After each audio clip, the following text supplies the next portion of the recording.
I'm going to suggest that you develop a new habit. And that habit is every day, every night as you're falling asleep, ask yourself this question: who did I meet today? Who did I meet today?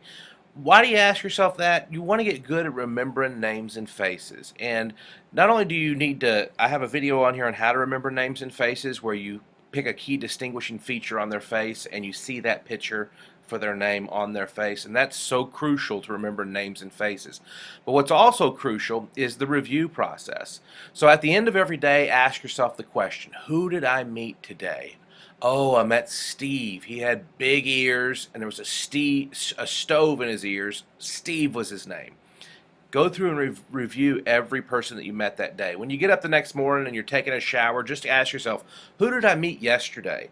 And go through and think about what they look like, the key distinguishing feature on their face. And I have a video on here on how to remember names and faces, so you might want to go back and review that to learn the steps. But ask yourself what the key distinguishing feature is on their face, what the picture was. Review the next day. As you're driving through town and you pass a building or a restaurant, ask yourself, who did I meet over there? What was their file on their face? What was the picture for their name? Review is crucial to remembering names and faces. I speak at conferences all the time, and I'll memorize 200 names in an audience, and then 3 weeks later I see them, I don't remember their name, and they're like, I thought you were the memory guy. You don't remember me? Well, I met 200 people that day. The next day I met 200. The next day I met 200. No, I'm not memorizing 20,000 names a year.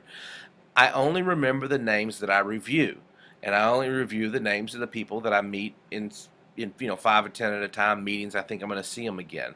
So get in the habit of reviewing names and faces to put it in your long-term memory. It makes a difference. Zig Ziglar says people don't care how much you know until they first know how much you care. Dale Carnegie says that everybody's favorite subject is themselves, and the sweetest sound of their ears is the sound of their own name. It's a big, big, big, big deal when you remember people's names.